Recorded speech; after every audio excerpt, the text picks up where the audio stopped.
이제 우리 함께 거룩하신 하나님 함께 찬양하시겠습니다.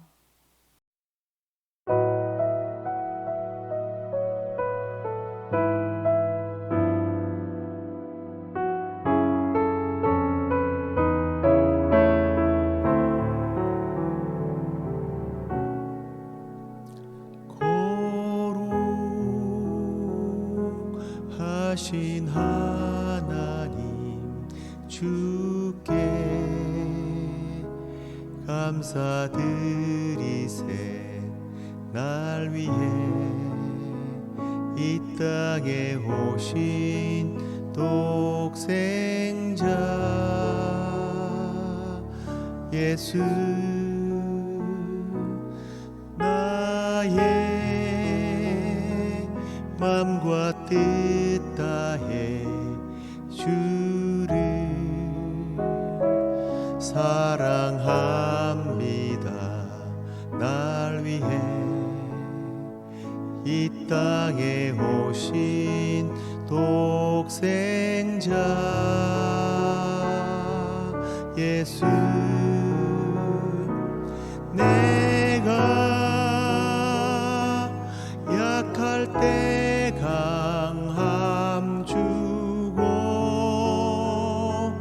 가난할 때 우리를 부욕해 하신 나의 주 감사. 내가 약할 때 강함 주고 가난할 때 우리를 부욕해 하신 나의 주 감사.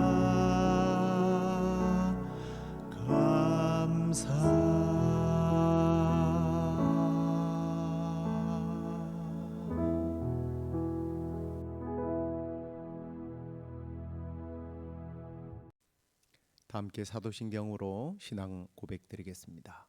전능하사 천지를 만드신 하나님 아버지를 내가 믿사오며 그 외아들 우리 주 예수 그리스도를 믿사오니 이는 성령으로 잉태하사 동정녀 마리아에게 나시고 본디오 빌라도에게 고난을 받으사 십자가에 못 박혀 죽으시고 장사한 지 사흘 만에 죽은 자 가운데서 다시 살아나시며 하늘에 오르사 전능하신 하나님 우편에 앉아 계시다가 저리로서 산자와 죽은 자를 심판하러 오시리라.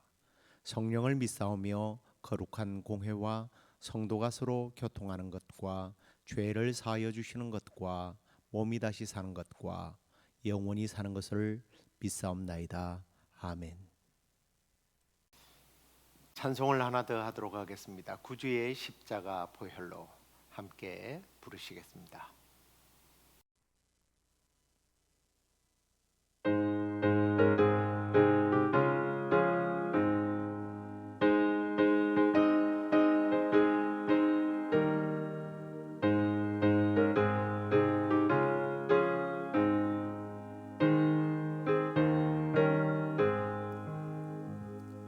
구주의 십자가 보혈로 죄 씻음 받기를 원하네. 내 죄를 씻으신 주 이름 찬송합시다. 찬송합시다. 찬송합시다. 내 죄를 씻으신 주 이름 찬송합시다. 죄악을 속하여 주신 주 내 속에 들어와 계시네. 십자가 앞에서 주 이름 찬송합시다. 찬송합시다. 찬송합시다. 내 죄를 씻으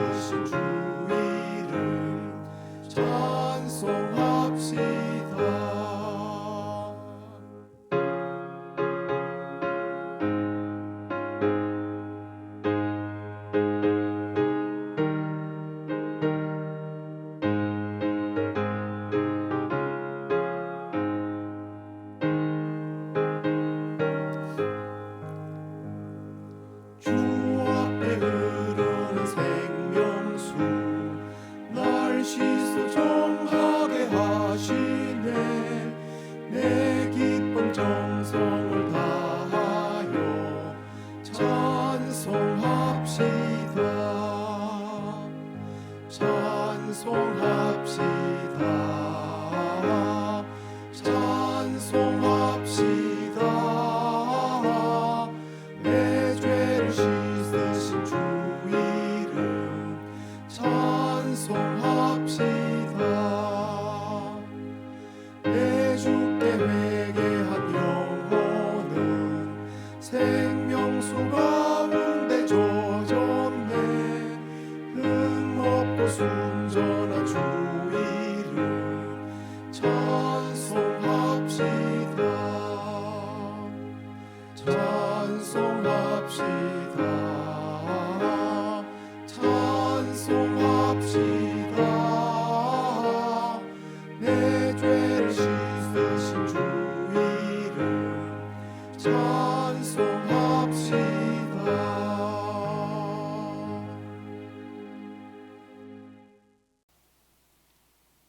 이제 하나님 말씀 레위기 14장 1절로 9절까지 말씀 같이 읽겠습니다.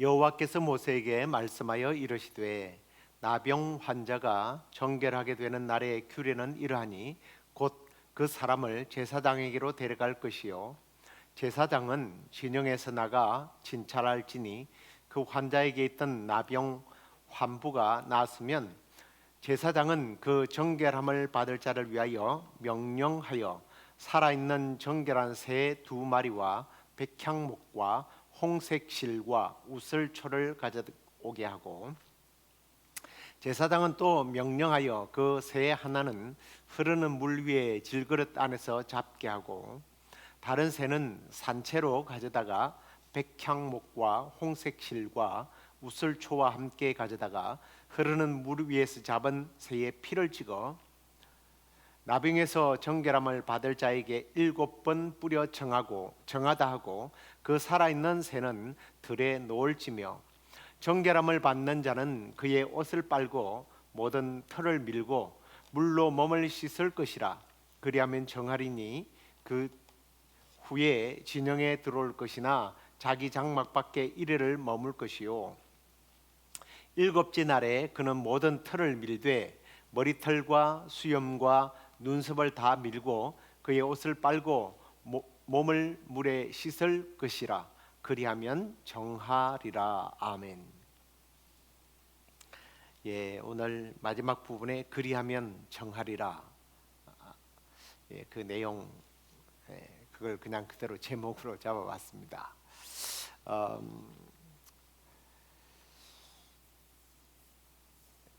레위기 오늘 우리가 읽었던 이 14장은요,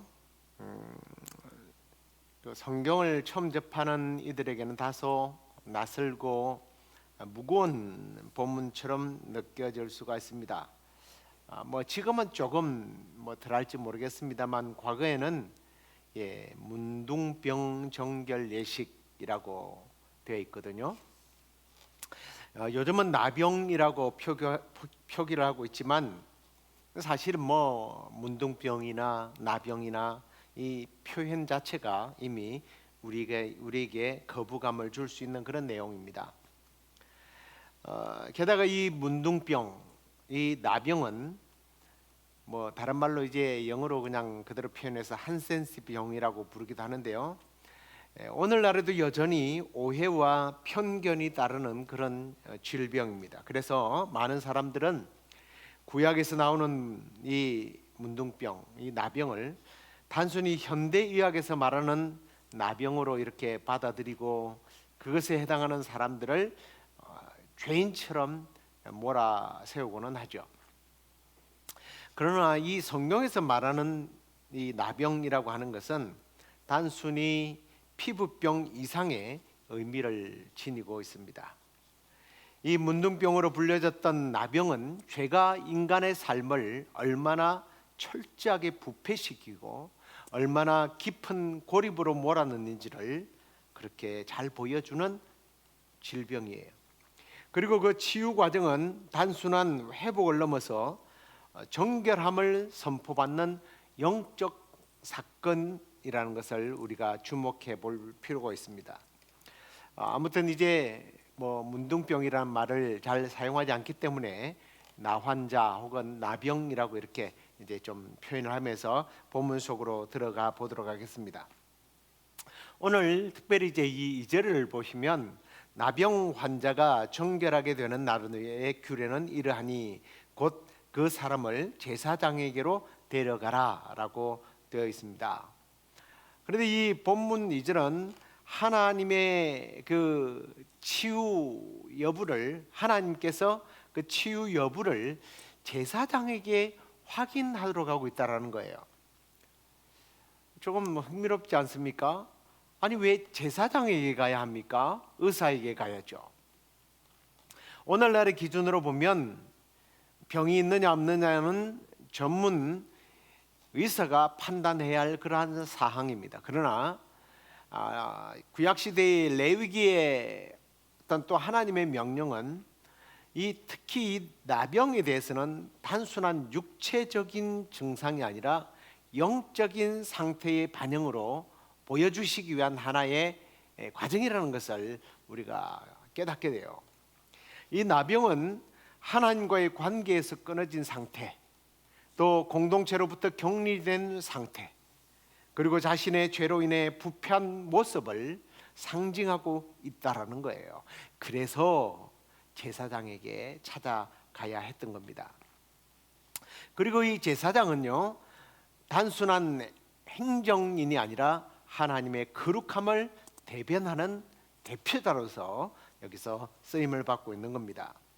그래서 이 제사장은 이 환자의 상태를 보고 단지 병이 났다라는 판단만을 하는 것이 아니라 너는 정결하다라고 하는 그 사람의 완전한 회복을 선언함으로써 그가 비로소 공동체 안으로 들어가게 하고 더 나아가 하나님 앞에 서게 하도록 하는 것이 이 제사장의 중요한 임무였던 겁니다.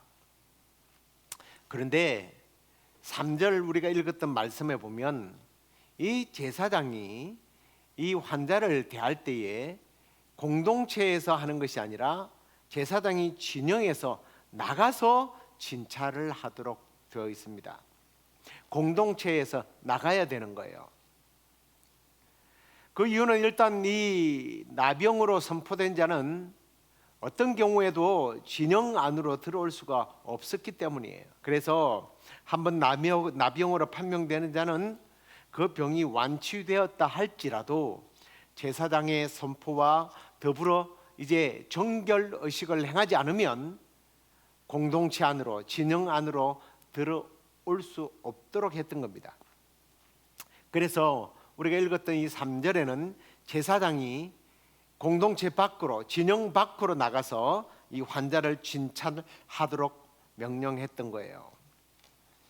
그런데 이 명령의 과정을 이 어떤 과정을 보면 하나님께서 예수님을 통해서 육신을 입고 인간의 어떤 죄된 자리로 들어오시는 사건을 잘 예표하고 있다라는 거예요. 예수님은 단순히 하늘에서 말씀만 하시는 분이 아니라 직접 이 땅에 오셔서 죄로 인해 병들고 상처받은 우리를 만나주러 오셨다는 거예요. 그분은 고통의 자리, 우리 스스로 해결하지 못하는 나병과 같은 죄의 저주로 인하여 죽음에 이를 수밖에 없는 우리를 직접 찾아오셨다는 겁니다. 이런 이야기가 마가복음 1장 40절에 보면 잘 드러나 있어요. 나환자가 예수님께 당신이 원하시면 저를 깨끗하게 할 수 있습니다 라고 요청하자 주님은 그를 불쌍히 여기서 저 먼 발치에서 공동체 안으로 사람들이 있는 데로 못 오니까 나았다 이러는 것이 아니라 오히려 그에게 다가가서 손을 내밀고 그에게 내가 원하노니 깨끗함을 받을지어다 라고 선포하는 것을 봅니다. 그래서 이 사람이 깨끗하게 낫게 되죠. 이 과정을 보면 예수님께서 당시에 나환자를 보면 다들 저주받은 병이라고 해서 전염성이 강하다고 해서 가까이 하지 않으려고 했는데 주님은 그를 가까이 찾아간 거예요. 뭐 이런 비슷한 이야기가 누가복음 17장에 나오죠. 거기는 한 명이 아니라 다수의 나병 환자들이 예수님을 찾아옵니다. 그런데 이들은 공동체 안으로, 진영 안으로 들어올 수 없기 때문에 먼 곳에서 다윗의 자손 예수여 막 이러면서 우리를 불쌍히 여기달라고 고함을 치죠. 그들은 가까이 올 수 없다라는 거예요. 그러니까 주님이 그들에게 찾아가셔서 만나주시고 병을 고쳐주시지 않습니까?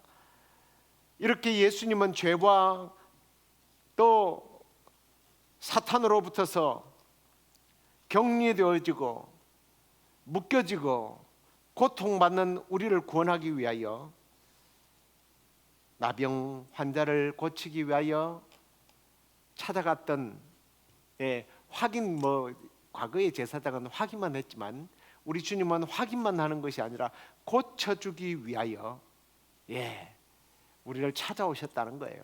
이걸 오늘 이 정결케 하는 제사장의 역할을 통해서 대제사장이신 예수님의 모습을 잘 예표해 주고 있는 본문입니다.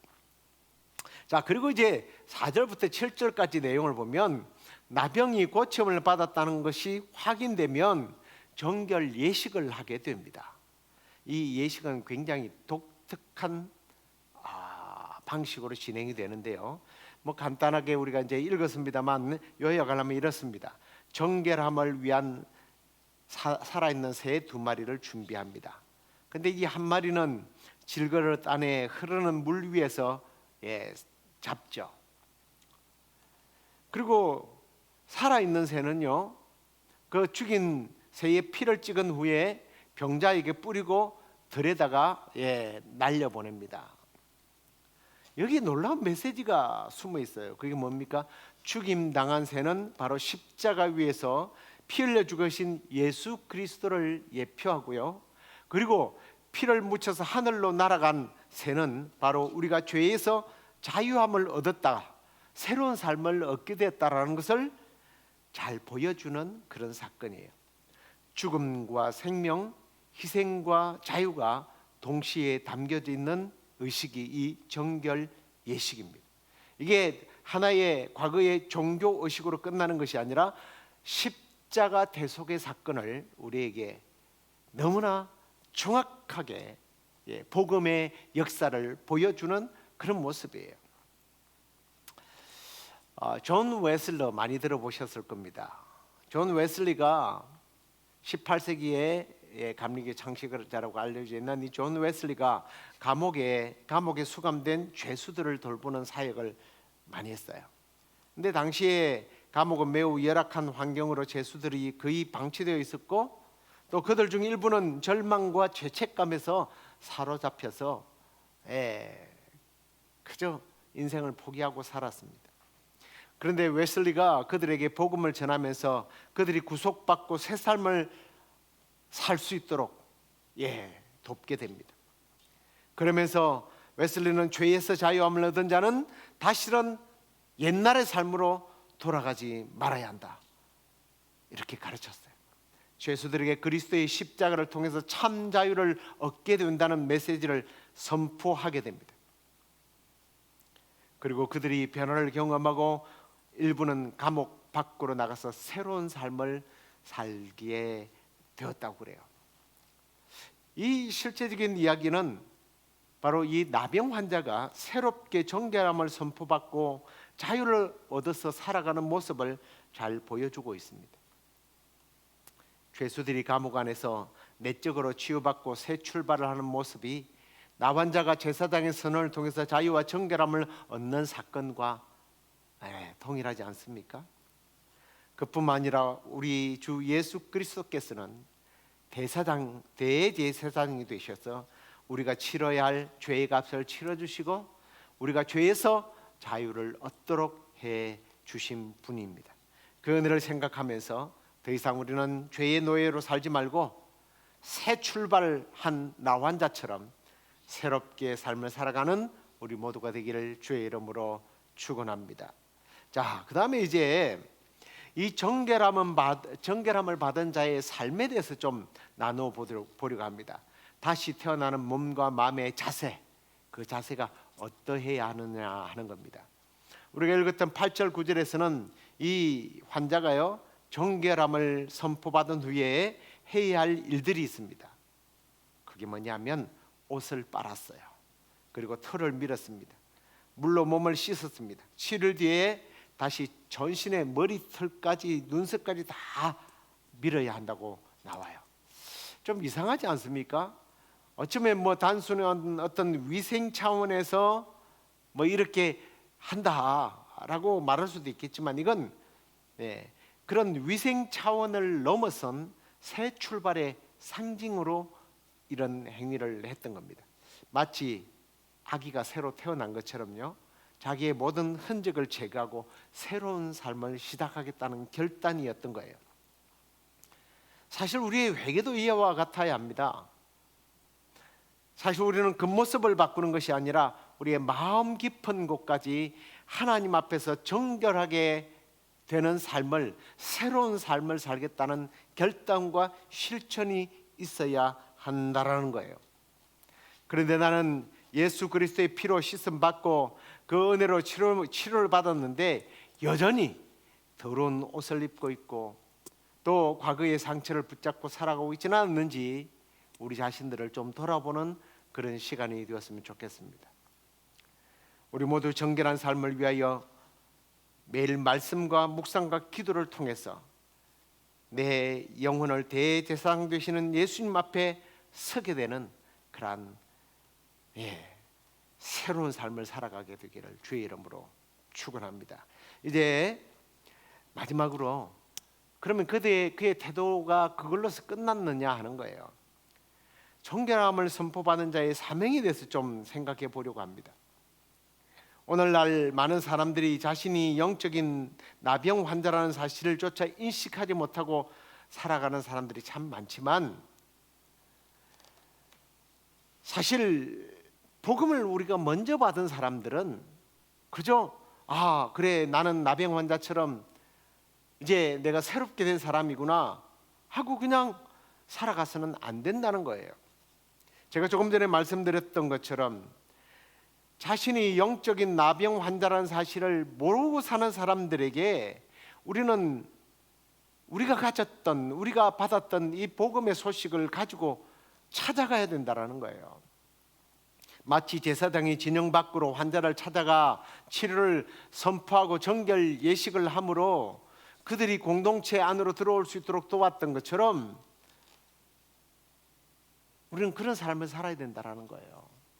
물론 그 일을 우리 주님이 먼저 하셨죠. 우리 주님은 저 영광스러운 천국을 떠나서 우리를 그렇게 찾아오셨습니다. 찾아오셔서 우리를 위하여 죽으시고 대제사장으로서 정결 예식을 완성하고 부활하셨어요. 우리를 죄에서 자유케 얻게 했습니다. 천국 들어가도록 해 주셨어요. 그런데 그게 끝이 아니라는 거죠. 베드로는 그의 서신서를 통해서 우리에게 뭐라고 말씀합니까? 너희들은 왕같은 제사장이라고 말씀하고 있어요. 우리가 왕같은 제사장의 삶을 살아야 된다는 거예요. 우리도 예수님을 본받아서 제사장이 되어서 여전히 죄로 고통받고 스스로 자신을 격리하여서 갇힌 자의 삶을 사는 이들에게 정결하게 하는 예수 그리스도의 십자가의 피의 복음을 그들에게 전가하고 그들이 자유함을 얻도록 하는 그러한 제사장적 사명을 우리가 살아야 한다는 거예요. 말씀을 맺겠습니다. 사랑하는 성도 여러분, 오늘 말씀을 좀 깊이 우리가 묵상했으면 좋겠습니다. 그리하면 정하리라. 그리하면 정하게 되리라. 이 선언은 단지 옛날 제사장의 말이 아니라는 거예요.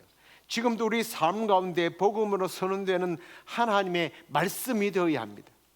우리를 새롭게 하시는 구원의 확정이 되도록 해야 한다는 거예요.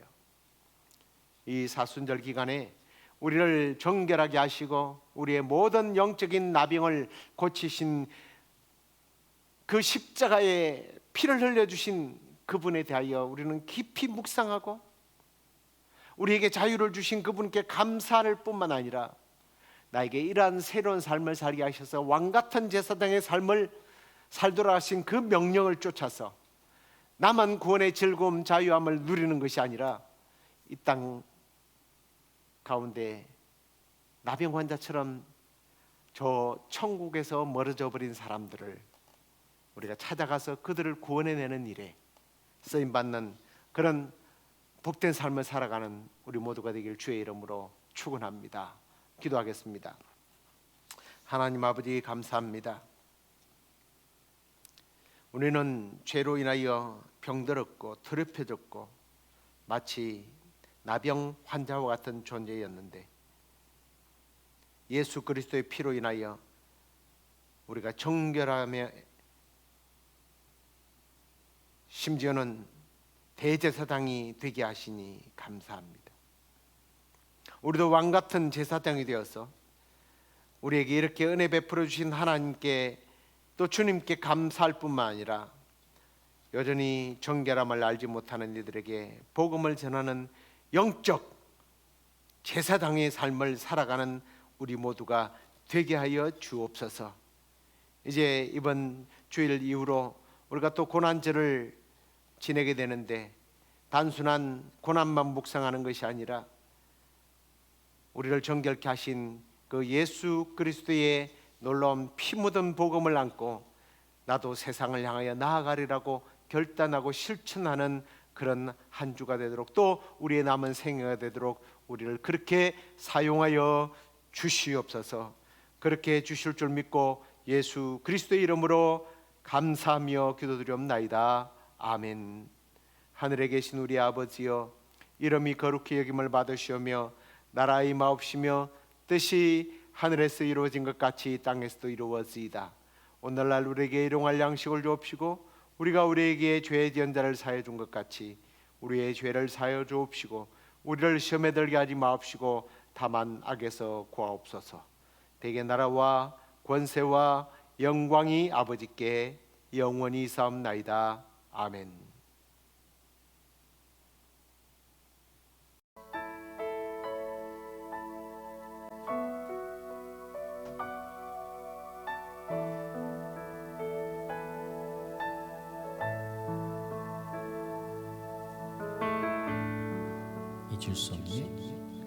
잊을 수 없네 하나님의 사랑, 날 살리시려고 주신 생명, 내 십자가 지고 오르신 갈보리 언덕, 날 향한 사랑 때문에, 우리 때문에 생명 주셨고 우리 때문에 고통 당하셨네. 우리 때문에 갈보리 오르셨네. 무지한 우리 때문에. 한 번 더. 잊을 수 없네, 잊을 수 없네 하나님의 사랑, 나를 살리시려고 주신 생명, 내 십자가 지고 오르신 갈보리 언덕, 날 향한 사랑 때문에, 우리 때문에, 우리 때문에 생명 주셨고 우리 때문에 고통 당하셨네. 우리 때문에 갈보리 오르셨네.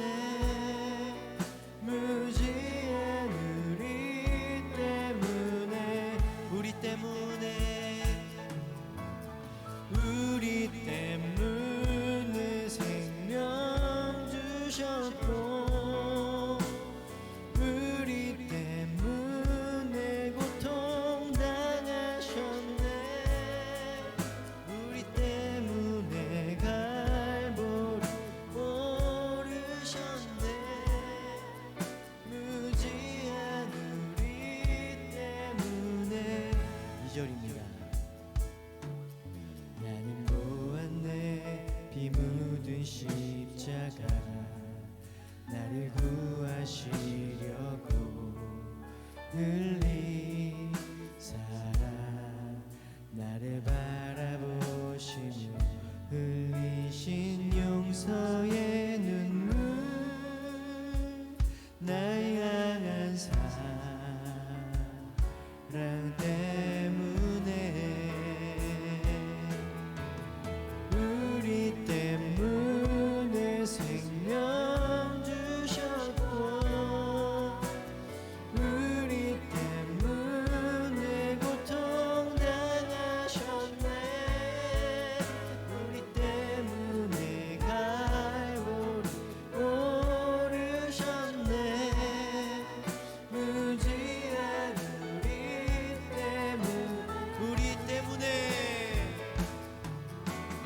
우리 때문에 생명 주셨고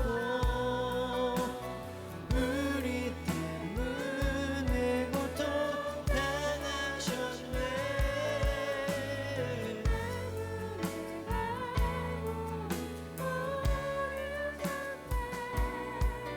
무지